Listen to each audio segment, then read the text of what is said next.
Just got done watching Judge Joe Brown's interview on The Art of Dialogue. My goodness. You would have thought Kamala Harris really hurt this man. Now, he said some things about Miss Kamala Harris that I pretty much knew already, but there's some things I did not know. Now, I did not know she went to school in Canada for, grade school or whatever. I was like, okay, that's interesting. And when she was, I think, either a DA or criminal prosecutor or whatever, boy, oh boy, she was horrible at her job. He called her lazy, a bum, and if she wanted to get her way, all she had to do was hike her skirt up a little bit. Now, I've heard Judge Joe Brown talk about Kamala Harris in other interviews in the past, but I don't know what it is with this one in particular that he just went all the way in, dug up all her skeletons. And since he did live in Los Angeles or live in California in general, like back in the day when she was still like over there, running amok basically, I don't think he would make any of this stuff up that he's talking about.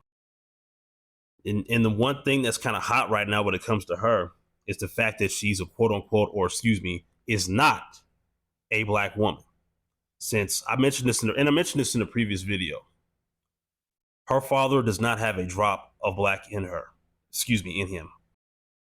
The man is Hindu Indian and Caucasian, but just so happens to be he was living in Jamaica, if I'm not mistaken.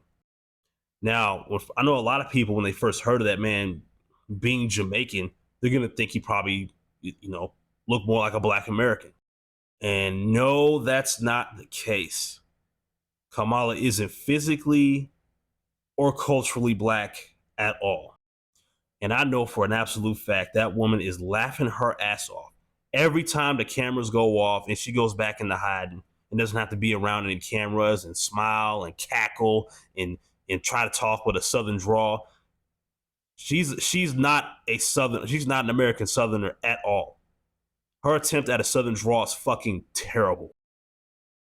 If you still believe at this point that woman is black or African American, please do yourself a favor. You probably shouldn't even be operating a motor vehicle. You shouldn't drink alcohol anymore. You shouldn't be allowed to. There's a lot of things you probably shouldn't be doing if you still believe that woman is black. I mean, hell, if you think she's black, then you probably think unicorns and fairy tales are real at this point.